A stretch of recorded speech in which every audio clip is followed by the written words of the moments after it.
My question is actually addressed to both counsels and to the witness. Yes, ma'am. So the witness also happens to be a lawyer. Apat na abogado po tayo mag-uusap dito. Pero ang pakiusap ko, speak in layman's term because we want the public to understand. Very simple question. I want to understand your appreciation of the crime of grave threats. Okay? It sounds like a simple question, but when I look at the elements, so explain ko din sa mga nakikinig. Pag tinignan natin ang definition ng crime, nandiyan yung elements. So the prosecution must always prove yung elements of the crime. Ang question ko ay, in your appreciation, dapat ba na ang supposed victim nakaramdam talaga siya ng threats? Or is it enough that the general public considers the statement threatening? Okay, so is it personal or is it a general sentiment? Now, before I proceed, gusto ko magbigay ng example para maintindihan ng mga kababayan natin. Kung magkapit-bahay, nagkapikunan dun sa bakod, tapos sabi nung isa, bubulohin ko to. Is that a grave threat? Second example, dalawang boksingero, nagkainitan, susuntukin kita. This is among two professional boxers. Is that a grave threat? Third example, police. Sabi, bubunutan ko to ng baril. Is that a grave threat? Maybe it's just offensive. Dahil sa professional, you shouldn't say that to a fellow police. And my fourth example is a senator. Pag sinabi niyang bibit-biting kita, kekwelyuhan kita, palalayasan kita, is that a grave threat? I'll add some details. If that is supposedly addressed to a fellow senator and she is a female senator like me, na kahit na hindi naman isa hong kilalang runner, marathoner, but a non-violent person, is that a grave threat? Well, I'll just tell you my personal opinion and then I'll tell you now. I felt that was a grave threat. So, may I ask the counsel and the witness to now answer the question? Thank you. Okay, if you may, Your Honor, please, yung prosecution po. Senator Judge Pia, who do you want to answer first? Good In the question. order that you Pag-iisipan ko prefer. ng matagal yan, Mr. President. I give you the decision on that one, Mr. President. Siguro prosecution kasi Yes po. sila naman ang kailangan mag-prove ng case nila. And then the witness and then the defense counsel. Again, an admonition from the chair without stating conclusions of fact and law that again is reserved for the impeachment court. You may state your opinions with respect to the elements of Definitely. the crime of grave threats specifically identified Yes. by the senator judge. And if I may, presiding officer, feel free to interrupt them if you feel that they have crossed the line, as I will. That's why I just Opo, want, I repeat my question, I want to understand your appreciation of the crime. You may, Mr. President, will we allow them to cite jurisprudence? I leave it up to you. I just Opo. want to understand the appreciation kasi. Opo. What do you think? Doon sa particular pong katanungan yon ni Senator Judge Pia Cayetano na dapat ba may takot na naramdaman, correct me if I'm wrong, Senator Judge Pia, Yes. yung taong tinatakot o subject matter ng grave threats o pampublikong pagtanggap pa na nakakatakot yung mga sinabi niya laban dun sa taong tinatakot niya. Siguro a simple yes or no with a a short explanation would Opo. suffice, Mr. Presiding Officer. Attorney Ligutan, you have 2 Maraming minutes, salamat, please. Senator Pia Cayetano. Maraming salamat sa pagkakataon. Yung sagot sa tanong na iyan, yung sagot po ng prosecution, hindi po galing sa opinion ng aking mga kasama. Ito po ay isang decision. No less than the Supreme Court of the Philippines. It just so happened, Your Honors, as an answer po sa tanong ni Senator Pia Cayetano, may dalawang kaso na po yung Supreme Court. Yung isa is Paera versus People. Yung GR number, siguro yung mga law students, no? Mga law students. GR number 181626, May 30, 2011. The title is Paera versus People. Sinabi ng Supreme Court doon, wala pong batas na nagre-require na may private complainant. Ibig sabihin, hindi po required na yung biktima mag-execute ng affidavit upang yung akusado po pwedeng ma-found guilty ng grave threat. Paera versus people. But more than that, Your Honor, please, may isang kaso pa. No less than the Supreme Court in the Philippines. Sinabi doon, hindi po kailangan na yung recipient mismo nakaramdam ng takot or that sineryoso yung pagbabanta.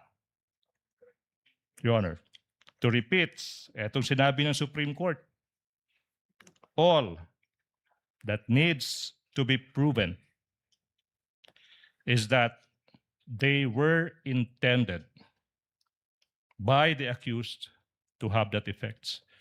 Yung sagot sa tanong, hindi po galing sa prosecution, hindi po opinion, galing mismo sa Supreme Court of the Philippines, Your Honor. Okay, thank you for that. So, Mr. President, can we now... If I may add, Senator Judge P, if I remember my memory aid correctly, there are only certain private crimes that need a private complainant, and most of these are personal crimes, such as concubinage, adultery, seduction, abduction, rape, and acts of lasciviousness. Although these crimes are all entitled People of the Philippines versus the accused, without a private complainant, these crimes cannot be filed by the prosecutor in court without the cooperation or affidavit of the private complainant. Counsel for respondent will please reply to the query of Senator Judge Pia Cayetano. You also have 2 minutes, sir. All right. I will try to avoid making conclusions of fact and law, Your Honor, but I will answer in light of the facts of this case and leave it up to the discretion of this honorable court. Please, sir, you may proceed. It is our position that the statements made by the Vice President were not threats in the first place. That's why we were categorizing it as response, a mere response to a Q&A. Number one. Number two, it was never aimed directly at BBM, FL, and the former speaker. In other words, had they not watched the video, for example, they wouldn't have known about it.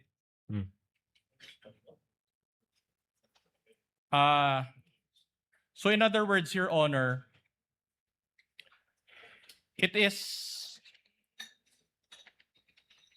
there was no threats to begin with.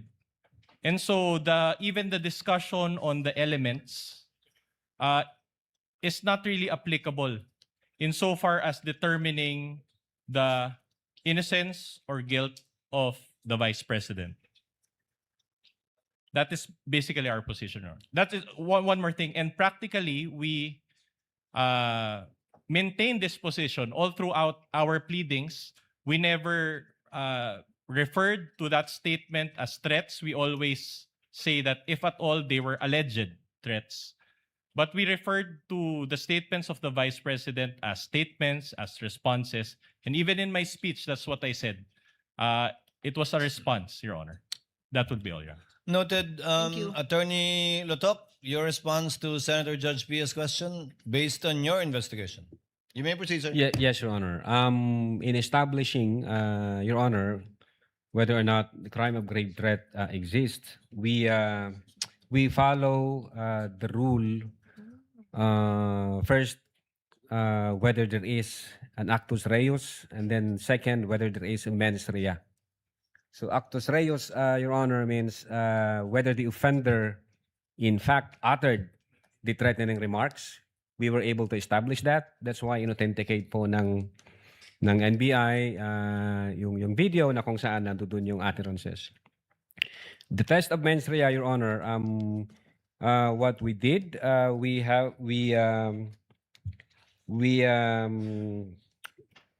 interpret the utterances objectively and in the light of the circumstances in which they were uttered.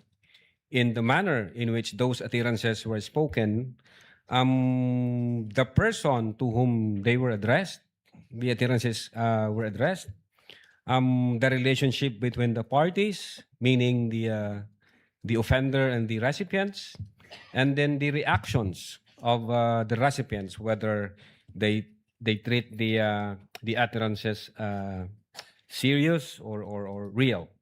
But again, I would agree with what Attorney Ligutan said. In fact, ang basis po namin dyan, yung Garma versus People. Ang isa ho doon sa sinabi ng Garma versus People, hindi ho kailangan na ma-intimidate o itrato ng recipient na seryoso yung threat na yan. Ang sufficient na maipakita lang na yun yung intensyon ng offender, na ma-intimidate at i-treat na seryoso yung utterances or threatening remarks na ginawa niya. Yun po yung naging basihan po namin, Your Honor. I hope that satisfies Senator Judge Pia Cayetano. It actually does, but if I still have time, I have a follow-up question for all. Do I? Well, anyway, everyone went over time, so since my bell hasn't No, you rung- don't, but you can ask your final question, Madam. Yeah, just a quick follow-up. Siguro sa witness na lang. You mentioned the word threat, no? So can you just elaborate on that? What to you would be the difference between a threat and a sorry, I don't know if you uttered the word that I want to ask you now, no? But you referred to threat, of course.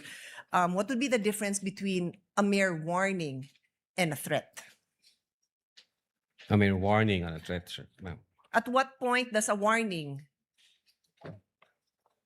become a threat? Well, Your Honor, if I'm going to based on our investigation, kung i-apply ko ho yung Hindi na. yung You don't have to. Just asking you your legal opinion. You're a lawyer. He may answer. Is it not correct, Mr. President? If I he think, knows, if he knows. just in my own opinion, although warning is maybe there is a what we call an event-based condition. Pwedeng ganon na pag inulit mo itong gagawin ko sa'yo. Pwede hong warning yon. Di ba ganun din yung Um, threat? Yung threat, Your Honor, pag ang threat is with a condition, pwede ho siyang mag-fall ng ganon. Pag sinabi ng threat is, pag ginawa mo to, ito ang gagawin ko sa'yo. Papatayin kita. Papatayin ko yung pamilya mo. Papatayin ko yung ganyan. So para siyang nag-overlap, depende sa appreciation for us ng investigator, Your Honor. But insofar as the NBI Cybercrime Division is concerned, what we did is we established the elements of the grave threats based on the surrounding facts and circumstances, and then we conclude that indeed nag-violate ho ang ating Vice Presidente. Okay. Attorney Lutok, warning in Filipino is babala. Yes, opo. Threat in Filipino is banta. Yes, Opo ba? opo. Kaya di ba, babala, bawal magtapon ng basura dito. Warning. Pwede po yun, sir. Di ba? Ang tanong ni Senator Pia, kailan nagiging banta yon? Well, depende sa konteksto siguro, Your Honor. May warning din po kasi na I warned you. Sasabi ko, pag inulit mo to, ito nang mangyayari sa'yo. May konteksto ho na ganun, Your Honor.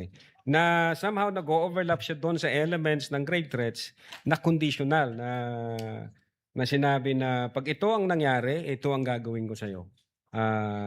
So, depende ho sa konteksto, Your Honor. So depende sa konteksto, sa delivery, sa taas ng boses, gaano kagalit, may kapasidad, Yes po. maraming bagay. Yes po, Your Honor.